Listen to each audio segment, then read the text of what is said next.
3장 9절에서 12절까지 말씀입니다. 출애굽기 3장 9절에서 12절 말씀입니다.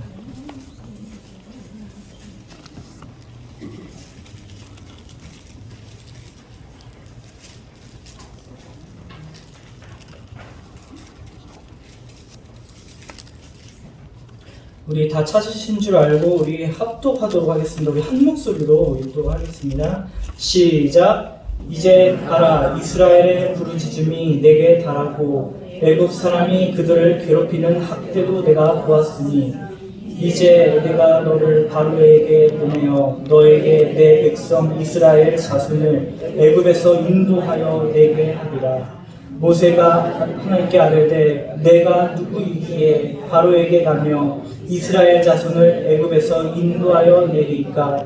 하나님이 이르시되 내가 반드시 너와 함께 있으리라. 내가 그 백성을 애굽에서 인도하여 낸 후에 너희가 이 산에서 하나님을 섬기리니 이것이 내가 너를 보낸 증거니라. 아멘.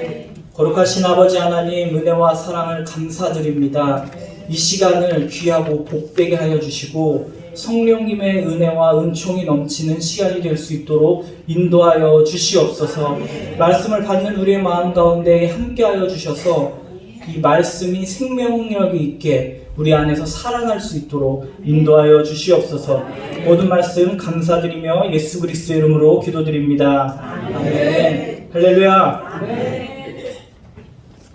할렐루야. 아멘. 우리 옆에 사람한테 한번 이렇게 물어보겠습니다. 당신은 누구십니까? 누구십니까? 한번 대답해 보세요. 성도입니다.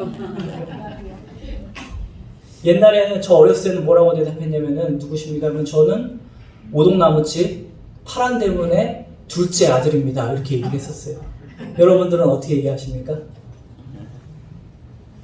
요즘 젊은 사람들은 자기를 나타낼 때 그 MBTI라고 성향을 이야기한답니다. 여러분 들어보신 적 있어요? 없어요? 그러면 다음에 얘기하도록 하겠습니다.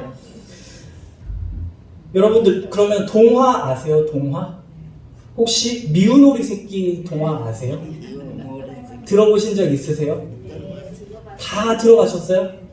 근데 아마 오늘 마지막으로 듣는다 생각하고 한번 들어보시기 바랍니다.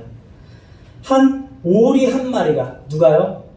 오리 한 마리가 알을 낳아가지고 열심히 품었습니다. 그래서 당연히 그 알이 부화하면은 뭐가 나오죠? 당연히 오리 새끼들이 나옵니다. 그런데 그 중에 딱 한 마리가 조금 달라요. 못생겼습니다. 그리고 덩치도 다른 아이들에 비해서 컸습니다. 그래서 다른 오리 새끼들은 이 오리를 따돌리고 구박을 했습니다. 그래서 이 오리는 정말로 미운 오리 새끼가 된 것입니다. 그래서 견디지 못해서 이 미운 오리 새끼는 집을 나왔습니다.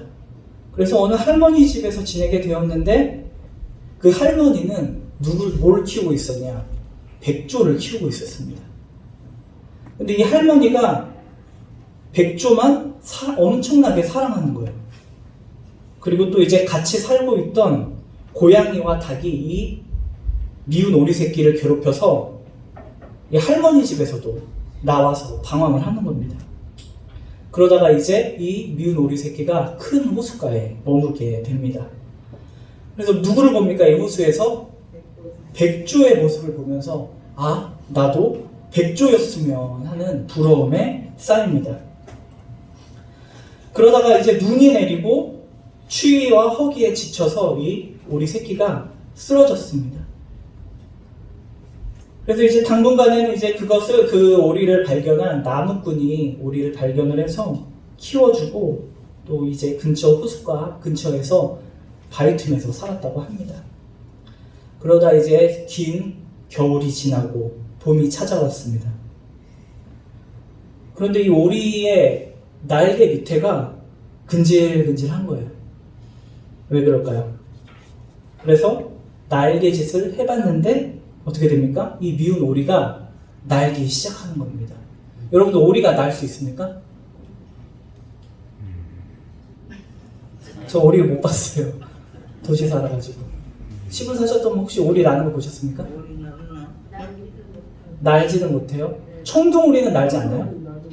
그렇죠. 근데 이 오리는 진짜 오리. 그런데 이 오리가 날개짓을 했더니 날기 시작하는 겁니다. 그래서 이렇게 하늘을 날면서 호숫가에 비친 자신의 모습을 보았습니다. 그러니까 자신의 모습이 오리인 줄 알았는데 누구였습니까? 백조였던 것입니다. 이렇게 이 미운 오리 새끼는 자기가 누구인지도 모른 채 주변 사람들이 자기를 오리라고 이야기하니까 그렇게 이야기하는 대로 미운 오리 새끼로 살아왔던 것입니다. 할렐루야. 이처럼 우리가 누구인지 제대로 아는 것이 중요하다는 사실입니다. 그래야 우리가 그에 어울리는 삶을 살 수 있기 때문입니다. 우리 옆에 사람한테 다시 한번 물어보겠습니다. 당신은 누구십니까? 누구십니까, 여러분은? 김식사입니다. 이건사입니다. 대부분 우리는 내가 누구다라는 이 표현을 사람과의 관계에서 얻으려고 하죠.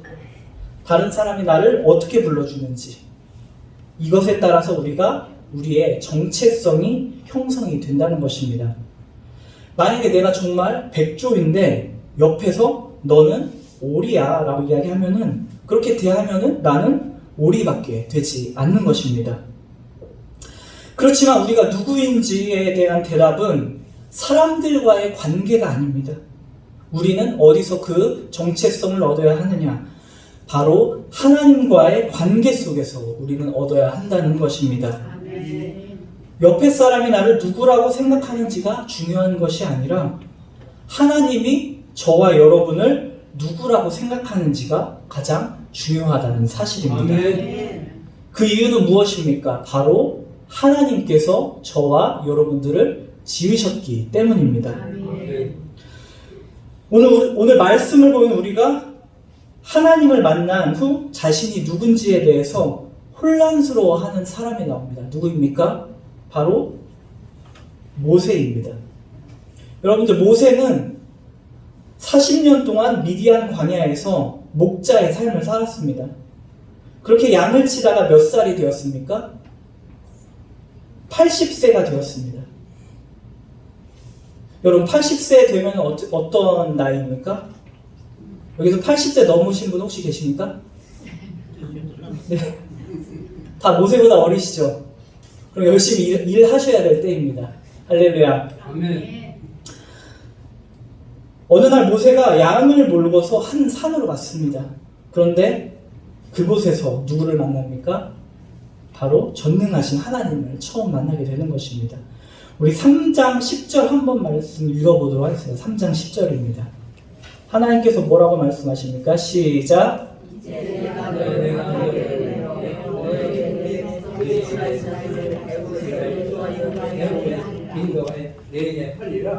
아멘. 여러분들, 이 말을 들은 모세가 어땠을 것 같습니까? 당황을 합니다. 이제 내 인생은 끝났다고 하고 은퇴를 했다고 생각을 했는데 하나님께서 어떻게 합니까? 다시 부르시는 겁니다. 그래서 하나님이 나를 잘 모르시나? 아무리 생각해도 하나님께서는 모세가 내가 누구인지 잘 모르시는 것 같다라고 생각이 들었습니다. 그래서 모세가 하나님께 되묻고 있는 겁니다. 도대체 내가 누구이건데 내가 왜 바로에게 가야 하고 내가 왜 이스라엘 자손을 애굽에서 인도하여 내릴까라고 질문을 하는 겁니다. 모세는 한 번도 그런 일을 생각해 본 적이 없습니다. 그런 계획도 없었고 그런 힘도 없었다고 생각을 합니다. 그런데 하나님께서는 이제 다 끝난 줄 안 양을 치는 늙은 목자에게 와서 그러한 것들을 말씀하시니까 아이고 하나님, 내가 누군데 제가 뭔데 이렇게 반응을 하게 되는 것입니다. 이처럼 우리가 하나님을 믿고 살아갈 때에도 우리 자신에 대한 정체성의 변화도 있어야 한다는 사실입니다. 그전에는 내가 스스로 그리고 다른 사람에 의해서 나를 정의를 했다면 이제는 하나님이 나를 어떻게 보시는지 이것에 관심을 해야 한다는 것입니다. 우리가 누구입니까? 하나님은 우리 각자가 하나님의 계획을 가진 사람이라고 말씀하고 계십니다. 즉, 저와 여러분은 하나님의 계획 속에서 존재하고 하나님을 위해 살아가는 사람이라는 사실입니다. 혹시 여기 계신 분들 중에서 내가 태어나기로 계획하고 태어나신 분 있으십니까? 나는 한 2020년쯤에 태어나서 한 2080년까지 살다가 죽어야겠다라고 계획을 하고 태어나신 분이 한 분도 없으시죠? 여러분의 의사와 상관없이 태어나서 살고 계십니다. 그렇죠? 여러분은 어떻게 해서 태어나셨습니까? 여러분의 부모님이 사랑해서 다리 밑에서 주워왔거나 아니면은 뭐 어떻게 해서 태어나셨습니다. 그렇죠? 우연히 태어난 것도 아니라는 사실입니다. 물론 부모가 자식을 계획을 해서 낳기도 하지만 계획하지 않았는데 생겨서 태어나기도 합니다. 그래서 사람들은 뭐 실수로 태어나고 우연으로 아이가 태어났다고 이야기하지만 우리 하나님을 믿는 사람들은 하나님께서 모든 사람을 계획하시고 태어나게 해주신 것을 우리는 잘 알고 있습니다.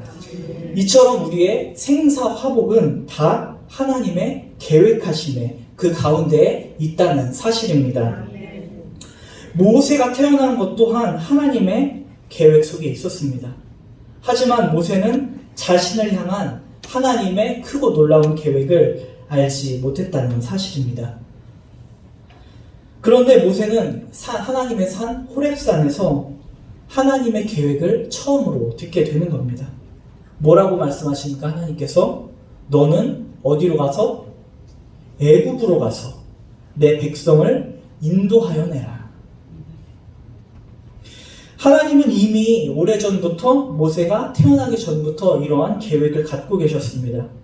그리고 이러한 계획은 당연히 모세의 동의를 구하지 않고서 어떻게 하십니까? 명령을 하시는 겁니다. 모세는 이 계획을 하지 않았음에도 불구하고 그 명령을 따라야 하는 상황입니다.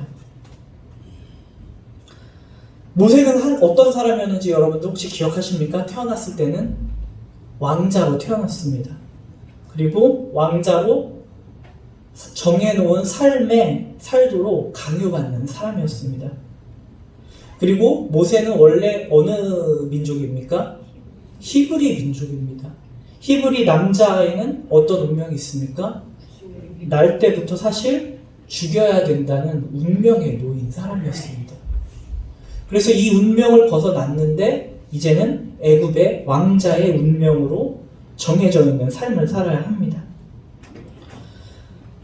그래서 모세는 정해놓은 이 삶을 통하여서 살아보려고 많은 애를 썼습니다. 하지만 하나님이 그의 삶을 통하여서 어떤 삶을 살지에 대해서는 알지 못했다는 사실입니다. 모세뿐만 아니라 저와 여러분에게도 하나님께서 계획하신 일이 분명히 있다는 사실입니다. 여러분들 수없이 이런 이야기를 들었지만 이것에 관심하지 않으면 안 됩니다. 우리가 하나님께서 맡겨주신 일이 다 모든 사람이 다 다르듯이 모든 사람이 물론 모세와 같이 같은 일을 부여받지는 못했지만 모두 동일한 것이 있습니다. 그것은 무엇이냐? 하나님께서는 저와 여러분에게 분명히 향하신 계획이 있다는 사실입니다. 그리고 하나님을 위해 살아가야 한다는 숙명을 가졌다는 사실입니다. 우리가 부모의 삶을 살아간다고 하더라도 세상 사람들이 정해놓은 부모의 모습이 아니라 우리는 하나님이 원하시는 부모의 모습으로 살아가야 하는 것입니다. 그리고 우리가 학생의 삶을 살아간다 할지라도 세상이 원하는 학생이 아니라 하나님께서 원하시는 학생의 모습으로, 그리고 우리가 주부의 모습을 산다고 할지라도 세상이 원하는 어떤 주부의 모습이 아니라 하나님이 원하시는 가정의 주부의 삶을 살아야 한다는 사실입니다. 그래서 우리가 어떠한 일을 하든지 그것을 나의 성공과 자랑을 위한 것이 아니라 오직 하나님의 뜻을 이루고 하나님께 영광을 돌리는 목적으로 살아야 한다는 것입니다. 이것이 하나님이 원하시는 삶입니다. 우리는 하나님을 위해 살아가도록 지음받은 사람들입니다. 할렐루야. 그래서 우리가 내가 하나님을 위해서 하나님의 뜻에 관심을 하고 이 뜻에 살아가고 있다면 우리는 우리의 삶을 잘 살아가고 있다는 것입니다. 그리고 이제 하나님께서는 모세에게 모세가 누구인지 대해서 말씀을 해주고 계십니다. 모세가 하나님께 내가 누구이간데? 라고 질문을 했을 때 하나님은 뭐라고 말씀하십니까? 너는 내가 함께하는 사람이다. 할렐루야. 우리 옆에 사람에게 이렇게 한번 말씀드리겠습니다. 당신은 하나님이 함께하시는 사람입니다. 다시 한번 당신은 하나님이 함께하시는 사람입니다. 할렐루야. 이제 모세는 자신을 향한 하나님의 계획을 들었을 때 마음이 어땠을까요? 아주 심란했습니다. 왜냐하면 아무리 하나님의 계획을 내가 이루어 드린다고 생각을 할지라도 도저히 그 일을 감당할 수 없는 자신감이 없었다는 것입니다. 그리고 모세는 말을 잘하는 사람이었습니까? 옛날에는 말을 잘하는 사람일 수도 있었는데 이제 40년 넘게 목자의 삶을 살다 보면 여러분들 말을 많이 하겠습니까? 말을 아마 많이 안 했을 거예요. 말도 잘 못하고 이제 나이는 어떻습니까? 나이가 많아요. 그리고 힘도 없고 능력도 없습니다. 그래서 이렇게 이야기합니다. 하나님, 내가 누구간데 바로에게 나아갈 수 있습니까? 그런데 하나님께서 모세의 질문에 대답하시기를 어떻게 대답을 하시냐? 우리 12절 한번 읽어보도록 하겠습니다. 12절입니다. 시작!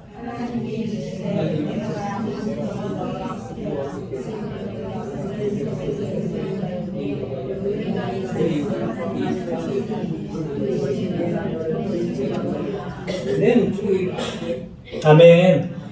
모세야, 너는 어떤 사람이냐? 너는 내가 함께하는 사람이다 라고 말씀하십니다. 하나님께서는 모세의 이 시각을 바꾸기를 원하십니다. 이제 모세가 스스로 내가 누군지에 관심하는 것이 아니라 하나님께서 함께 하시겠다는 이 하나님이 누구인지 알기를 원하시는 사실입니다. 모세에게는 비록 바로와 맞설 군대도 없습니다. 그리고 젊은 힘과 지혜와 용기도 없었습니다. 하지만 하나님께서 그의 모세의 군대가 돼서 바로와 맞서시겠다는 것입니다. 그리고 모세가 비록 말을 잘 전달을 못했지만 누구를 주셔서? 형 아론을 주셔서 형이 아우 모세를 또 같이 여겨서 모세의 말을 잘 전할 수 있도록 하시겠다는 사실입니다. 이처럼 여러분들 만약에 내가 힘과 능력이 없다고 할지라도 하나님께서 여러분과 함께 하신다면 여러분의 나이와 연약함과 지혜 없음은 문제가 되지 않는다는 사실입니다. 하나님의 능력으로 모든 것을 감당케 하실 수 있다는 사실입니다. 할렐루야. 이 나이가 많은 80이 넘은 능력 없는 목자를 사용하신 이유는 무엇이냐? 그것은 사람의 힘이 아닙니다. 전적으로 하나님의 능력으로 된 것을 하나님께서 나타내시기 위하십니다. 그래서 모세가 그 이후에 바로 앞에 서고 또 이스라엘 백성들을 어떻게 합니까? 이스라엘 애굽 땅에서 인도해 냅니다. 이 모든 것이 모세가 능력이 있어서입니까? 아닙니다. 그 능력이 하나님이 함께 하셨기 때문입니다. 그런데 모세가 할 수 있었던 게 있었습니다. 뭔지 아십니까? 화를 내는 것. 화낼 혈기 하나 있으면 다 할 수 있습니다. 그렇기 때문에 우리가 가져야 할 최고의 능력은 무엇입니까? 하나님께서 우리와 함께 하신다는 사실을 믿으시기를 주님의 이름으로 축원합니다. 이제 마지막으로 하나님의 뜻대로 내가 누군지 깨닫는 사람들은 이제 이 관심이 나에게 있는 것이 아니라 나의 관심이 어디로 가느냐? 바로 하나님께로 향하게 되는 것입니다. 이제 모세가 하나님의 말씀을 들으면서 또 질문이 생겼습니다. 하나님, 이스라엘 자손들이 당신의 이름을 묻는다면 뭐라고 해야 합니까? 왜냐하면 나를 부른 사람이 누군지 다시 한번 궁금했기 때문입니다. 그때 하나님께서는 말씀하십니다. 뭐라고 말씀하십니까? 나는 스스로 있는 자니라. 할렐루야. 이 세상에 있는 모든 것은 스스로 존재하지 않는다는 사실입니다. 다 피조물입니다. 하나님께서 만드셨고 하나님께서 주관하셨기 때문에 다 존재하고 있다는 것입니다. 하지만 이 세상에 유일하게 스스로 계신 분이 바로 우리 하나님이십니다. 하나님을 누가 지은 것도 아니요, 또 누가 도움도 아닙니다. 하나님은 모든 것을 창조하시고 모든 피조물의 목적을 하나님께서 정하시고 또 그 목적을 가능하도록 도우시는 분이야말로 우리 하나님이심을 믿으시기를 주님의 이름으로 축원합니다. 우리가 우리 자신에게 집중할 때에 우리는 어떻습니까? 점점 나의 연약함이 보이는 겁니다. 나의 죄가 보이는 겁니다. 그래서 우리는 우리의 모습을 볼 때 언제나 실망을 하게 됩니다. 그렇지만 저와 여러분과 함께 하시는 하나님을 바라볼 때 어떻게 되는지 아십니까? 여러분 안에 힘과 담대함이 생기게 되는 것입니다. 그래서 우리는 하나님이 맡겨주신 일들을 감당할 수 있다는 사실입니다. 모세가 처음에는 하나님의 부르심에 주저했습니다. 그 이후에 하나님의 부르심에 순종을 한 이 모세는 어떻게 합니까? 애굽으로 가서 바로의 손에서 이스라엘 자손을 구해냅니다. 그리고 광야에서 40년 동안 이스라엘 백성을 데리고 가나안 땅으로 인도해내는 아주 위대한 사역을 감당하게 됩니다. 여러분들, 이 위대한 일을 모세가 한 것 같지만 사실은 모세가 한 일이 별로 없다는 사실입니다. 순간순간 하나님의 뜻을 물었고 또 그 순간순간마다 하나님의 말씀대로 순종했을 때 하나님께서 모세를 통하여서 모든 일들을 다 이루어지신 것입니다. 할렐루야. 우리도 우리의 힘과 능력이 아니라 우리 안에서 일하시는 하나님을 바라보시기를 주님의 이름으로 축원합니다. 그래서 우리가 누구인지 잘 아는 것이 참 중요합니다. 내가 그 관계 속에서 내가 교회에서는 집사이고 집에서는 가장이고 사회에서는 어떤 직분이 있고 세상 사람들은 이것을 중요하게 생각을 할 때가 있습니다. 그런데 우리는 세상에서 우리의 모습을 찾지 말아야 할 것입니다. 어디서 찾아야 합니까? 저와 여러분을 만드신 하나님으로부터. 하나님은 저와 여러분들을 그냥 지으시지 않으셨다는 사실을 기억하시기 바랍니다. 아멘. 세상 사람들은 어떻게 삽니까? 나 자신을 위해 삽니다. 그리고 우리 가족을 위하여 산다고는 하지만 결국 그것 또한 그의 만족을 위해서 살아가는 것이라고 우리는 생각할 수가 있습니다. 그렇기 때문에 우리 거룩한 하나님의 백성들은 어떻게 살아야 합니까?